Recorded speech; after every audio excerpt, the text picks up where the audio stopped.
Итак, всем добрый вечер. Сегодня в прямом эфире я буду не один, но в кадре я буду один. Мой собеседник не будет в кадре. Этого, я думаю, делать совершенно не нужно, так же, как и все другие собеседники, с которыми я общался последний год. Напомню, что некоторые наши подписчики думают, что я время от времени говорю какие-то вещи с потолка. Я всегда вам говорил, что лишь 1% информации, которая касается 44-дневной войны, я рассказывал в наших эфирах. Почему я не рассказывал и не собирался рассказывать это? Потому что, как мы знаем, почти 3800 жертв во время 44-дневной войны и 11 тысяч раненых, 6 тысяч легкие ранения и остальные средние и тяжелые ранения, в том числе лица, которые потеряли конечности.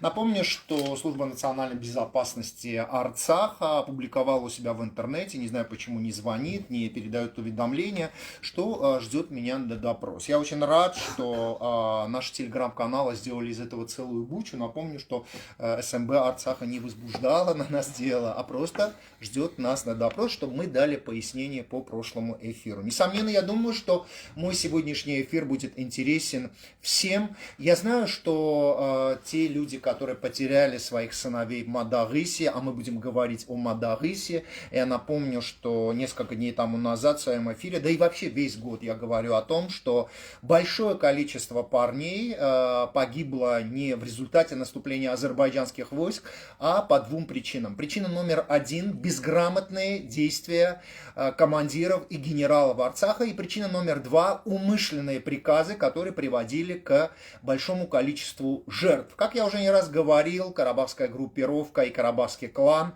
делали все возможное и невозможное, чтобы Арцах проиграл и чтобы было много жертв, завалить гробами Армению и свалить с власти Никола Пашиняна. Это произошло потому, что в течение 30 лет в Арцахе было совершено огромное количество уголовных преступлений, и для тех офицеров и командиров и генералов, чьи руки в человеческой крови и на счету которых огромное количество убитых наших солдат, для них важно было свергнуть Никола Пашиняна, поэтому они осознавали, что если будет много молодых армянских парней из Армении убито во время войны, вся Армения будет в слезах, и можно будет легко свергнуть Никола Пашиняна. Но сегодня мы будем говорить отдельно, объективную информацию о Мадагысе, как несколько сотен армянских парней ни за что, ни про что, практически по вине карабахских генералов погибли в районе Мадагыса. Мой собеседник не будет говорить в кадре, но будет говорить, и мы его будем слышать. Поэтому я даже немножко вот так присяду, его не будет в кадре, чтобы мы могли слышать. Итак, я передаю слово. Условно будем говорить, что его зовут Армен, неважно, как его зовут в реальности. Начнем мы отсюда. Итак, начнем с 2016 года. Это район Мадагыса до войны. Поехали. 2016 թվականի ապրիլյան գործողություններից հետո կորցնելով մի շարք մարտական հենակետեր եւ դասեր չքաղելով այդ իրադարձություններից հետեւյալ իրադարձությունները տեղի ունեցան Մադաղիսի զորամասում եւ կոնկրետ ամսաթիվ եւ տարին չեմ կարող նշել, բայց Մադաղիսում նշանակվեց մի հատ հայկական բանակի ոնց ասեմ, որ ճիշտ լինի, ամենագրագետ, ամենակազմակերպված, ամենահայրենասեր գնդապետներից եւ հրամանատարներից մեկը Գյոզելյան Արմենը։ Итак, я перевожу, что после 2016 года в Мадагысе был назначен один из самых грамотных командиров, Гюзелян Армен.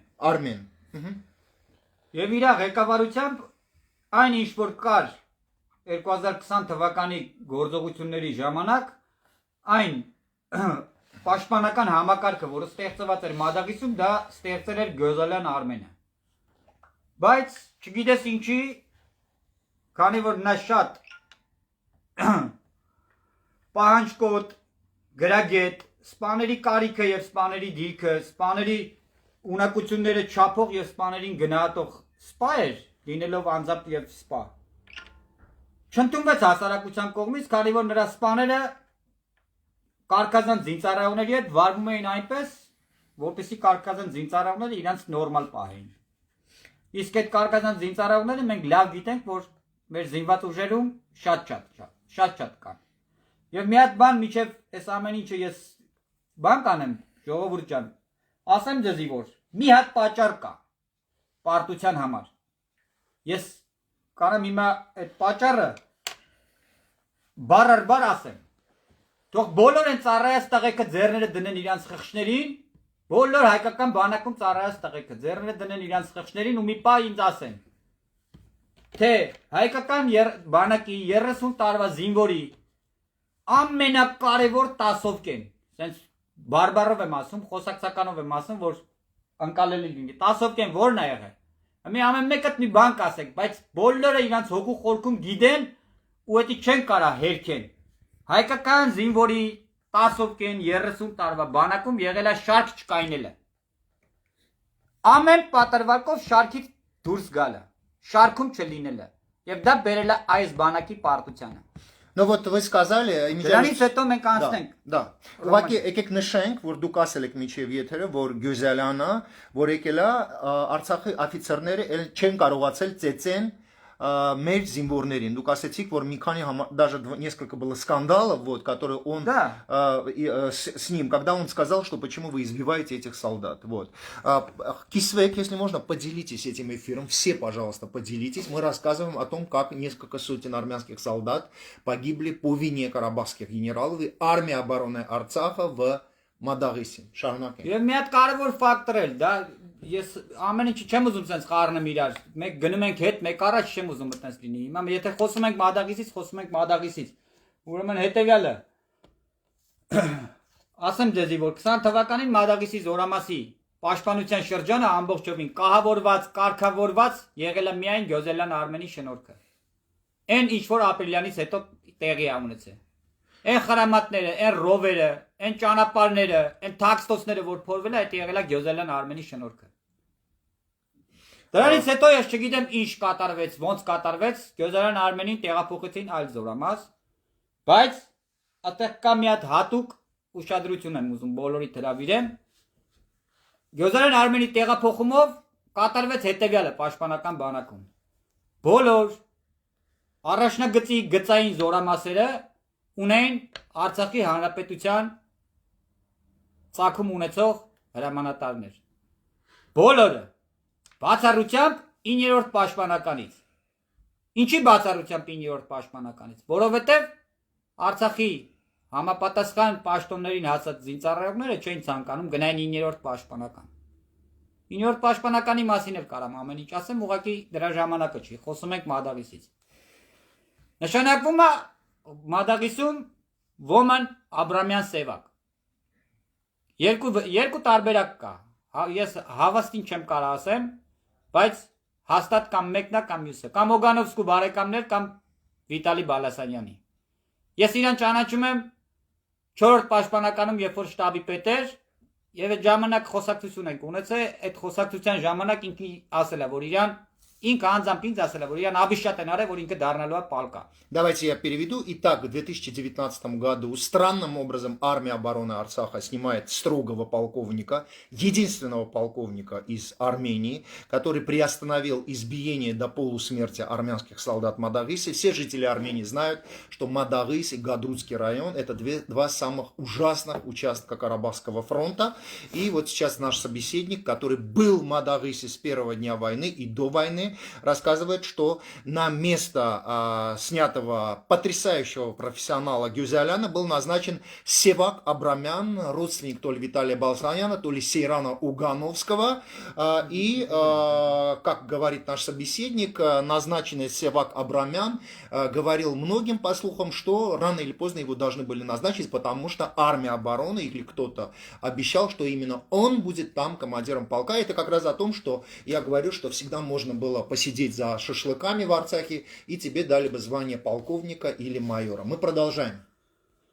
Դրանից հետո այդ զորամասում սկսվեց անկման process-ը։ Եթե ինչ-որ մեկը կասկածներ ունի, թե լրատվական դաշտից, թե չգիտեմ որ դաշտից, հարցում կատարեք, եթե ունեք գաղտնիության ռեժիմի դոստուպ, չնայած այդտեղ էլ գաղտնի ոչ մի բան չկա, ես ապաշկարա կարամ ասեմ։ Պաշտպանական բանակում կար սենց հետևյալ հասկացողությունը՝ պահվող եւ չպահվող դիրքեր Եվ բանակի ղեկավար կազմի մոտ կար նաև sense հետեւյալ հասկացողությունը՝ պահվող զորամաս, չպահվող զորամաս։ Եվ 9-րդ ու 6-րդ պաշտպանականները մտնում էին չպահվող զորամասերի մեջ։ Այդ ժամ 19 թվականից սկսած։ Դրանից հետո բերեք հասնենք մեր 2020 թվականի իրադարձությունները։ Իրադարձությունները հետեւյալ կերպ են զարգացել։ Սեպտեմբեր ամսին չեմ անում, ինչքան հիշում եմ, սեպտեմբերի սկզբին Մադաղիսի զորամասի կազմավորման օրն էր։ Մադաղիսի զորամասի կազմավորման հետ կապված ինչ-որ միջոցառում էր պետք կազմակերպել, սակայն Սևակ Աբրամյանը հարգելի պատճառներով ինքը գտնվում էր արձակուրդում։ Ամսի 25-ին սելեկցիոն կապով բանակի հրամանատարը բոլորին հրավիրում է ժողովի եւ ամսի 25-ին բանակի հրամանատար Ջալալ Հարությունյանը խնդիր է դնում եւ հայտարարում է, որ բացի օրը եւ ժամը պատերազմը պատրաստ է։ Давайте я перейду. Итак, 25 сентября прошлого года Джалал Харутюнян собирает всех командиров и говорит, что мы не знаем только время и час, но со дня на день начнутся широкомасштабные боевые действия. Пожалуйста. Եվ ասում է գործել բոլոր հրամանատարներին խնդիր է դնում գործել համապատասխան պաշտպանական մարտի անցնելու պլանների, որը ստորագրում է անձամբ Ջալալ Հարությունյանը։ Դե պաշտպանական մարտի անցնել պլաններով դուրս է գալիս, որ մշտական տեղակայման վայրերում պետքա ոչ մեկ չլինի։ Խնդիրը հասցված է լինում ամբողջ անձնակազմին։ Ես այդ ժամանակ լինում եմ իմ պաշտոնին համապատասխան վայրում։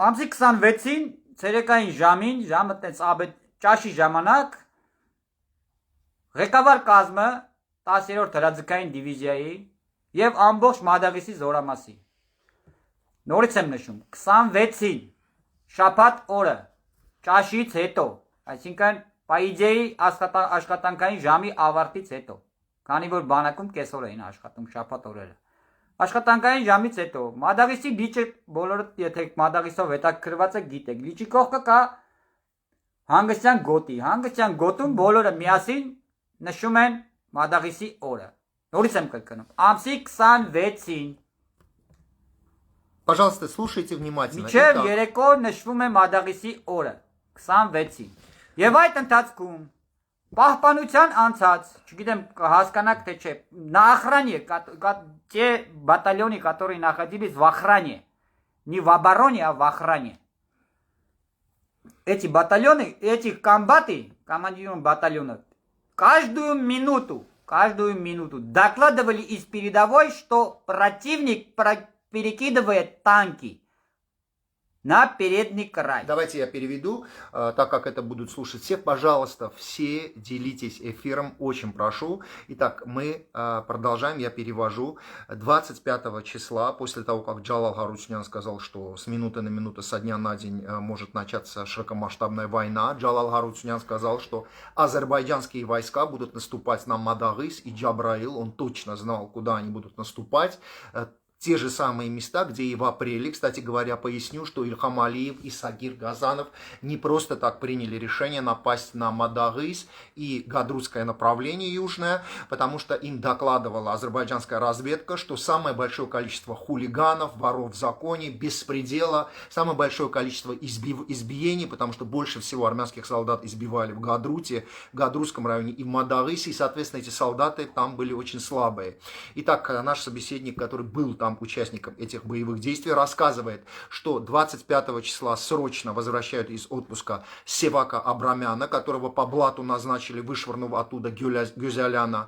И вместо того, чтобы выполнить приказ Джалала Харутюняна, чтобы спасти наших солдат и защитить Мадагис Талиш, карабахские командиры начали отмечать День Мадагиса, устроив большую пьянку, гулянку и кайфушку. При этом ежечасно сообщалось командирам, что азербайджанские войска сконцентрировали более уже 100 танков, и с каждым часом их становилось все больше и больше. Никоим образом карабахские командиры не хотели реагировать и продолжали свою гулянку, пьянку и кайфушку. Мы продолжаем, пожалуйста. 26 օրը միջև ուշ երեկո այդ խնջունքը շարունակվում է, դրանից հետո համապատասխան գումարտակի հրամանատարները բարձրանում են իրենց մարտական դիրքերը, հրամանատարական կետերը, սակայն նշեմ, որ 6-րդ պաշտպանական շրջանը 26-ին ամսի միջև, այսինքն միջև հակառակորդի հրետանային նախապատրաստում եւ հրետակոծումը անցած չի լինում պաշտպանության։ Այսինքն զորքերը լինում են երկրորդ գումարտակը եւ երրորդ գումարտակը լինում են իրենց մշտական տեղակայման վայրերում։ Երկրորդ գումարտակը Թալիշի 2 զինավանում, երրորդ գումարտակը Մադաղիսի զորամասի ներսում։ Այնուհետև առավոտյան, երբ որ արդեն միայն նշեմ, որ միայն դուրս են բերված լինում գումարտակային հրետանային միջոցները եւ գնդի հրետանային միջոցները։ Այդ միջոցառումը կատարված է լինում, բայց դա ամբողջ պաշտպանության անցնելու 10%-ն է։ Հրետանային միջոցների ծավալումը դա խնդրի լուծում չի։ Պետք է ամբողջ զորամասը ծավալվեր ոնց որ կարգներ։ Այնուհետև բոլորի ցավալի հանգամանքներում 27-ի առավոտյան սկսվում է հակառակորդի գրոյի հրետանային նախապատրաստումը։ Ես զինվորական լեզվով եմ ասում, ես չգիտեմ կհասկանաք թե չէ։ Если нужно будет перенести на чертеж, вы мне скажите, чтобы я камеру туда перенес, а вы будете ручкой показывать. Если хотите, я могу показывать. Давайте, Сако, я возьму у тебя камеру. Пожалуйста, делитесь эфиром все, пожалуйста. Поехали. Ոնց որ տեսնում եք, սա համարում ենք Մադաղիսի պաշտպանության շրջանը։ Պետք է նստեին 1, 2, 3, 4 պայմանականորեն է, ամեն ինչը գծագրված է պայմանականորեն։ Պետք է նստեին այսպես։ То есть они должны были сидеть здесь. Պետք է պաշտպանության անցներից պետք է նստեին այսպես։ Ամեն գումարտակ իր պաշտպանության շրջանով։ Սակայն ամսի 27-ին եւ միջև ամսի 27-ը գումարտակները անցած են եղել այսպես։ Երկու գումարտակի փոխարեն պաշտպանության անցած 1-1 գումարտակով։ Եվ հրետակոծության ժամանակ երկրորդ գումարտակը, որ պետքա փոխարիներ առաջի գումարտակին, որտեղ որ առաջի գումարտակը պետքա մի կողմ քաշվեր, երկրորդ գումարտակը գար իրան փոխարիներ, կատարվում է հակառակորդի հրետանային նախապատրաստումը գրոհի, որը գիտեք, որ եթե ռազմական գործին մոտիկ մարդիկ լինեն, կհասկանան, թե գրոհի հրետանային նախապատրաստումը իր մեջ ինչա ներառում։ Хорошо, Сако, можно снимать меня, в камере я. В камере только я, не беспокойтесь, Армен. Գրոհի հրետանային նախապատրաստումը դա զինվորական լեզվով ես ձեզի ասեմ, դա հակառակորդը դա մշտական տեղակայման վայրերում եւ դիմաց դեպի առաջ շարժվող զորքերի կտրումն է, այսինքն գրոհի հրետանային նախապատրաստման ժամանակ հակառակորդը խփում է մշտական տեղակայման վայրերին եւ ճանապարհներին, որպեսզի առաջ գնացող ուժերը չհասնեն անցնել պաշտպանության։ Եվ գրոհի հրետանային նախապատրաստման ժամանակ արդեն իսկ նախապատրաստման, գրոհի հրետանային աջակցման, ուղեկցման, այդ միջոցառումը հակառակորդը երբ որ կատարում է այդ միջոցառումները, այդ ժամանակ երկրորդ եւ առաջի գումարտակի անձնակազմի մեծամասնությունը արդեն խոճապահար նահանջի ու չգիտես ինչ ճանապարհների մեջ են լինում։ Այդ ընթացքում խնդիր է դրվում Եվ նշեմ, առավոտյան ժամը 9:00-ից սկսած 27-ի առավոտը 9:00-ից։ Հրետանակոծությունը սկսել է 6:20 թե 6:30, բայց 9:00-ից սկսած դիվիզիայի հրամանատարական կետ եւ 6-րդ պաշտպանականի հրամանատարական կետ, ընդհանրապես 6-րդ պաշտպանականի հրամանատարական կազմի հետ կապը չի գործել։ Ընդհանրապես դիվիզիան չի կարողացել ղեկավարի 6-րդ պաշտպանականը։ Դրա համար որոշումը կայացվել ամենածայրագույնը, որը մարտական իրավիճակներում չի թույլատրվում։ Դիվիզիայի հրամանատարը անձամբ մեկնել է 6-րդ պաշտպանական։ Անձամբ դիվիզիայի հրամանատարը մեկնում է 6-րդ պաշտպանական, որպեսզի իր ձեռքը վերցնի այդ ամբողջ գործողությունները, քանի որ արդեն ղեկավարումը կորցրված էր։ Եվ այդ ընթացքում առաջի եւ երկրորդ գումարտակները կորցնելով իրենց մարտունակությունը ըստ բնագծերի հետ են քաշվում տարբեր ուղղությունները, որը չի կարելի զինվորական լեզվով ասել հետ են քաշվում, փախնում են։ Քանի որ այդտեղ նահանջ չի լինում, առաջի գումարտակի հրամանատարը աչքից է վիրավորված լինում, երկրորդ գումարտակի հրամանատարը կոնտուզիա է տարած լինում։ Մի խոսքով։ Եվ Давайте այդպես напомним, что 27 числа азербайджанские войска заняли село Талыш буквально через в 11 4, часов. в 11 утра, то есть через 4-5 часов после начала войны мы уже потеряли Талыш. Армянские телеграм-каналы, которые, кстати, устроили травлю против меня, врали всем вам, когда рассказывали, что Талыш не в руках азербайджанцев. Армянские телеграм-каналы, карабахские, кочаряновские, врали напропалую, но Талыш мы потеряли спустя 4 часа после войны. Может быть, хотя бы сейчас вы прекратите обманывать своих подписчиков.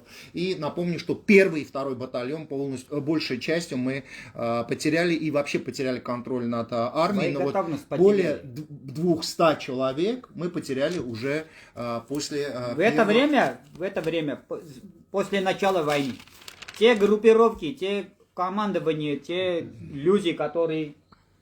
Են ջոկատները, են խմբերը, որոնք գալիս էին դեպի Մադաղիսի, դեպի այդ ուղղությամբ, են կրված են ծառայած տղեկը, որոնք Մադաղիսում են ժամանակին ծառայել, որոնք Մադաղիսում են եղել, որոնք այդ դիրքերը գիտեին, որոնք ապրիլյանին էին մասնակցել, որոնք ուղևորվում էին անկանոն կերպով դեպի Մադաղիս, դեպի Թալիշ, նրանցից շատ մեծամասնությունը հենց այնտեղ զոհվեց։ Այդ անկանոն անղեկավարելի իրադարձությունների ժամանակ։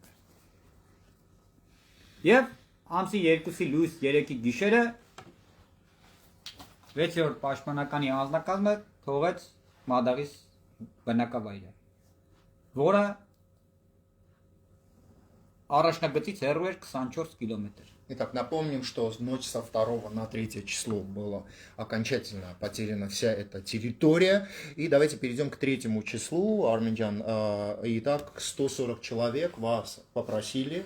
1 числа мне ես այդ ժամանակ ուրիշ տեղ եմ եղել։ Լավ, եթե հիմա իմ բառերից արդեն կհասկանան ես ում մասին եմ խոսում, եթե այդ մարդիկ կան, թող բանին արձագանք են, եթե պետք է քեզ թող արձագանք են այդ մարդիկ։ Есть очень баниц, чем вахум. Չէ, Когда ты говоришь правду, тебе не надо ничего бояться. Боятся вот как раз таки все они, поэтому нападают на меня. Поэтому говорите. Да. Я ваше имя в любом случае. Մեկից երկուսին ինձ խնդիր է դրվում հավաքված ռեսուրսները մոբիլիզացիոն։ Կազմել երկու վաշտ եւ ուղարկել Մադաղիս, քանի որ խնդիր էր դրվում։ Քանի որ խնդիր էր դրված Մադաղիս Թալիշից նահանջ էր կատարվում, բայց արդեն նահանջը եկել էր հասել էր Մադաղիսից էին նահանջ կատարում, որտեղ հակառակորդը արդեն Մադաղիսի պոլիգոններում էր։ Այն կադրերը որ ցույց են տալիս, դա արդեն էդի եղել է հենց այն որ զինուժն էլ գրել էր բան Մատաղ Մադաղիսում։ Այդ ժամանակ այդ տղեկն էլ մատաղ եկան։ Ասեմ ձեզ իմանաք։ Ժողովուրդ ջան։ Давайте скажем, итак, 140 человек армия обороны Арцаха попросила дополнительно упаковать после смерти нескольких сотен парней. В результате напомню, что в Мадагысе 26 числа шла пьянка-гулянка. Совершено было преступление, не выполнены приказы Джалала Гаруцняна. После всего этого, после океана жертв, армия обороны Арцаха отправляет туда 2 отряда по 70 человек, итого 140 человек. На газелях, на территорию, которая полностью просматривается и по которой азербайджанские войска могут очень легко нанести удары из установок «Град». То есть отправляют целых 2 отряда. Это все солдаты из Армении, не подготовленные. Это МОП, это добровольцы. Это люди, которые в буквальном смысле друг с другом даже не знакомы, не понимают вообще, куда их отправляют. Их в буквальном смысле отправляют под Грады. В результате уже после первого удара из установок «Град» более 40 человек из 140 погибло. Двигаемся дальше. Այնուհետև անձնակազմը ամսի 3-ի օրը մենք արդեն Մադաղիսը չունեինք։ Մենք արդեն նստած էինք լրիվ ուրիշ բնագծով։ Ուտեց։ Да, Мадагиси պատմությունն է։ Это у нас история. Давайте просто коротко скажем, что вы были свидетелем, что сотрудники службы национальной безопасности Арцаха, которые, кстати говоря, публикует, что хочет меня видеть, чему я очень рад. Итак, сотрудники, кстати, заранее скажу, что 2 заместителя генпрокурора Арцаха сбежали. Арайк Арутюнян публиковал список сбежавших чиновников, включая 2 заместителей генпрокурора. И арцахцы знают, что часть людей, которые служат в СМБ, тоже сбежали. Другая часть то ли воевала, то ли притворялась, что воевала. Но давайте послушаем, где обнаружены были сотрудники СМБ Արցախը нашим собеседникам. Դատախազնել, ազգային անվտանգության աշխատակիցներն էլ, ես քանի օր եղել եմ այդ բանում, հրամանատարական կետում, Մարտակերտի, նրանք գտնվել են այնտեղ, ժամանակ առ ժամանակ դուրս են եկել ու անմիջապես վերադարձել են այդ բունկերը։ То есть իրանք չեն կրվել։ Չէ, ինչ կրվի մասին է խոսքը։ Մենակ ես նկատել եմ, որ շորերն էին արագ-արագ փոխում։ Որ ես այդ ընթացքում ընդհանրապես շոր չեմ փոխել, հələ պարոն Սերյան Օհանյանն էլ ամսի 11-ին եկել էր ինձ ասում էր քիչ ես թրաշվե։ Իսկ իրանք մենակ այդ ժամանակ այդ ընթացքում արագ-արագ իրան շորերն էին փոխում, տարբեր նշեմ, որ ինչ որ հունական, ֆրանսիական, չգիտեմ ինչական ֆորմեք տարբեր ձևերի ու տեսակների հագնում էին։ Ես իրանց այդպես ֆորմաներով եմ նկատել ու տեսել։ Իսկ այդ ընթացքում մեր հարգարժան Սերյան Օհանյանը գալիս է համապատասխան զորամաս հրետանու հրետակոծության տակ, երբ որ ես չեմ կարում մոբիլիզացիոն ուժերին համոզեմ, հասկացնեմ, որ կա բեսպիլոտնի, կա հրետանային հարված, որ անընդհատ խփում են այդ տվյալ տարածքին, մտեք թաքստոցները եւ զբաղված եմ այդ ամեն ինչով, ինքը գալիս է այդ զորամասի հերթապային ասում է բիրկետ ուրա։ Բիրկեն, դուք պատկերացնում եք։ Ինչ վիճակում ինքը մտնում է, որ իրան դիմավորող ալնում կռվի ժամանակ առաջնագծին մոտիկ զորամասում կռվի ժամանակ իրան դիմավորող է լինում, ինքը ասում է բիրկետ ուրա, մտնում է հերթապայի սենյակ, ասում է չեք կարում այստեղ կահավորեք մի քիչ բան ույուտի բերեք։ Ընդ որում հենց երկրորդ հարգում, այսինքն հենց այդ շենքի խփել էր բեսպիլոտիկ, այդ շենքի վրա ոչ մի սաղլամ տեղ չկար։ Իսկ ինքը ինձ հարցնում ասում է հերթապայի սենյակը կահավորեք, մեկ է գնա հրաշվի։ Ինչի հրաշված չես։ Ասացի կուղեմ, ձեր մեքենան էլ ձեզ սպասում է, արագ գնացեք ստից։ Պրիտոմ ինքն էլ այդ պահին ինձ ներկայացել է որպես վարչապետի կողմից ուղարկված անձ մոբիլիզացիոն ռեսուրսներով զբաղվելու համար։ Եվ մի հատ եզրակացություն կարամ դրանից անեմ, միգուցե պարոն Օհանյանի զեկույցից հետո է վարչապետը խնդիր դրել մոբիլիզացիան դադարեցնել։ Միգուցե ինքը վերլուծություն արեց, որ մոբիլիզացիոն ռեսուրսները չեն կարում նորմալ կազմակերպենք, բերեք դադարեցնենք։ Մի հատ այդ հարցով էլ կարելի է մտածել։ Քանի որ ամբողջ առաջնագծով իր ներկայացմամբ ինքը հենց այդ հարցով է վարչապետի կողմից ուղարկված մարդ, երբ որ ես իրան ներկայացրել եմ մոբիլիզացիոն ռեսուրսների ստացման ձևը, կարգը, որակը, մարտունակությունը, նրանց օգտակար գործողության գործակիցը, ինքը միգուցե հասցրել է այդ ամեն ինչը վարչապետին եւ վարչապետը այդ ամեն ինչը լսելով դադարեցրեց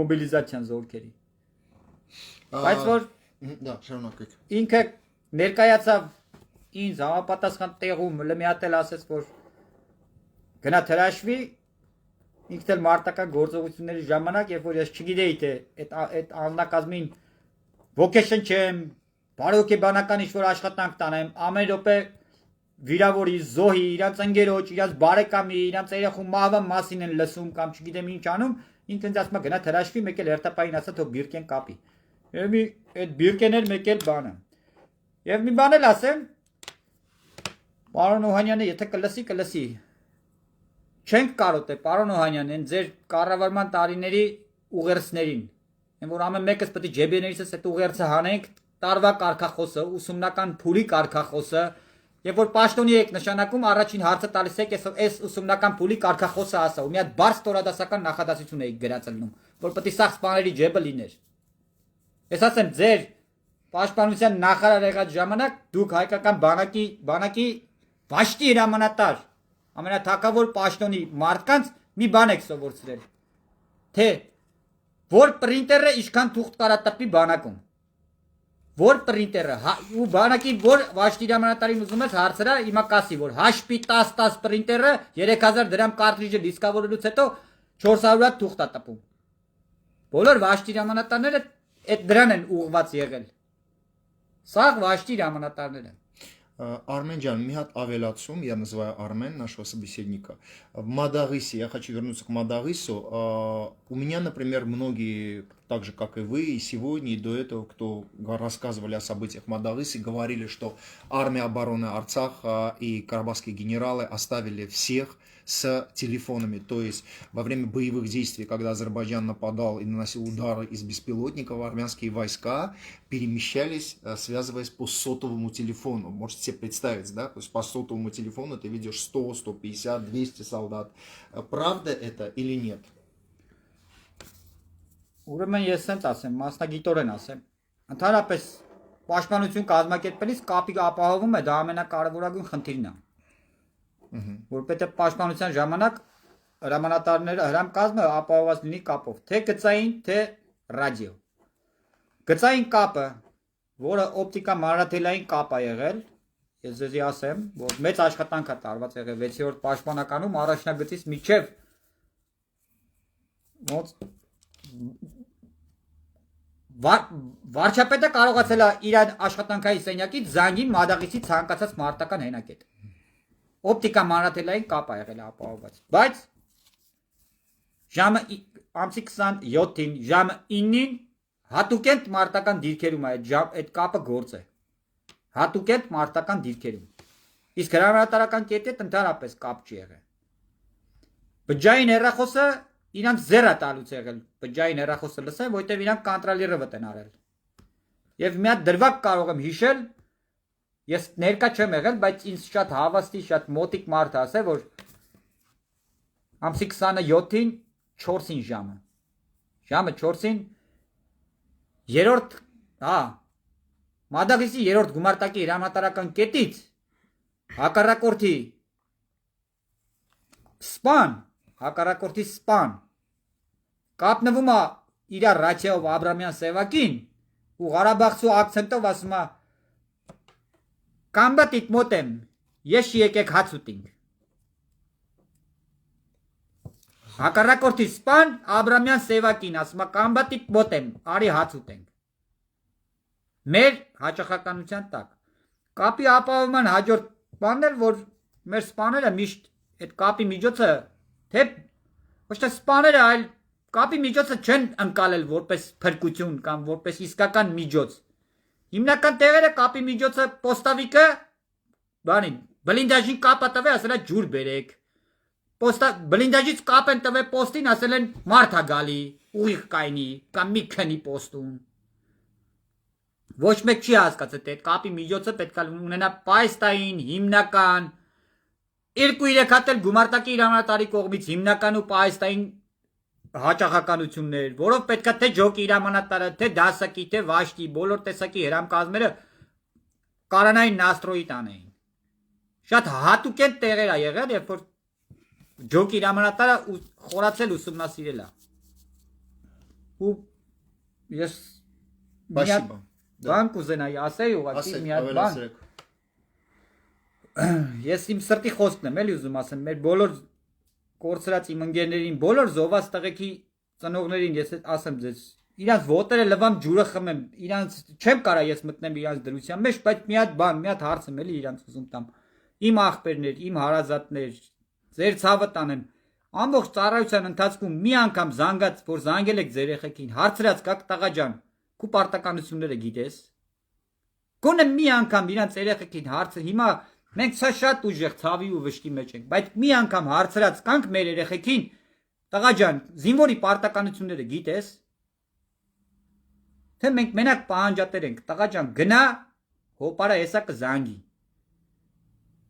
Դու գնա, հեսա կզանգենք օդպուստ կգաս։ Թե մենք այդ մենակ է դրանով ենք զբաղված եղել, հիմա էլ դրել ենք ասում ենք, չէ, սենց չի նենց է։ Ժողովուրդ ջան, մենք ենք մեր բանակը քայքայել։ Հերու գնացեք բանակից, թող բանակը սարքեն, եթե սարքեն, բայց միջև εμի ես չեմ տենում, որ ինչ-որ մի բան փոխվի, որովհետև նույն ախմախությունն է, որովհետև կռվի ամենաթեժ սիտուացիայում ես գտնվելով արդեն լրիվ ուրիշ տեղ, մի հատ սենսացիոն բան է կատարվում։ Սենսացիոն։ Մադաղիսը տված զորամասի հրամանատարին նշանակում են դիվիզիայի շտաբի պետ։ Մադաղիսը տված զորամասի հրամանատարին նշանակում են բանի որ գայն եմ մի կողմն էլ էլի որ ընդից էլ հադրութով մադրութով որ գալիս էին այդ կողմն էլ որ շատ արագ անցնեին էլի մադաղիսը իրանք նորմատիվներից արագ անցան որ հադրութի կողմն էլ շատ արագ հասնեին վարանդայով բանով սրբելով գային առաջ абсурдները շատ է Я заканчиваю мой эфир, буквально минуту, пожалуйста, еще раз. Вы знаете, какую травлю на меня начали. Собственно говоря, все 4 года шла эта травля, потому что я говорю чистую правду. Во время 44-дневной войны, да и после, и карабахские телеграм-каналы, и телеграм-каналы, которые принадлежат главам армянских организаций России, армянским послам, дашнакам, священникам, всем, кто занимался воровством, а я напомню, что многие люди, в данном случае я не буду имена называть, многие люди собирали деньги во время 44-дневной войны на тепловизоры и многое-многое другое, но большая часть, конечно, была разграблена. И, кстати говоря, в этой травле участвуют в основном шакалы. Почему? Потому что я все время пишу правду про это, про то. Вот недавно вышел фильм про Левона Гайрапетяна. Посмотрите, если вы не смотрели этот фильм, где я рассказывал, что перед смертью Левона Гайрапетяна многие арцахские бизнесмены хотели у него занять деньги, учитывая, что он умрет, они хотели взять деньги, чтобы он, когда умер, уже их не возвращать. И там много фактов вообще про то и про это, и многое другое. Все это, конечно, накопилось, и поэтому вот эта травля на меня произошла. За мной стоят мои подписчики, пожалуйста, поделитесь, более того, копию этого эфира постарайтесь выслать в мессенджер всем своим друзьям. Это лишь один фрагмент 44-дневной войны. Напомню, что Следственный комитет Армении возбудил около 2100 уголовных дел. Следственный комитет официально сообщал о том, что около 800 обвиняемых проходят по этим уголовным делам. Можно только представить, сколько свидетелей по этим уголовным делам. И вот мы говорили сегодня о участке Мадагис. И, конечно, как я говорил, что часть сотрудников СМБ Арцаха сбежала, часть сотрудников, выясняется, пряталась в бункере Мартакерти и просто одевала новую одежду и старалась иногда выходить, дышать воздухом, чтобы не было очень-очень сложно. Но, конечно, эти сотрудники СМБ пришли своим женам, говорили, что они вели кровопролитные 44-дневные бои. Я, кстати говоря, не знаю, кто хотел бы со мной там поговорить. Те сотрудники, которые сбежали, или те сотрудники, которые прятались в бункере, пока армянские солдаты из Армении и добровольцы остались без командиров, без рации, с телефонами, погибали под ударами града и беспилотников. Ну, на этом мой эфир окончен. Я еще раз обращаюсь ко всем. Пожалуйста, если вы меня хотите поддержать, а за мной только вы, поделитесь этим эфиром. Спасибо.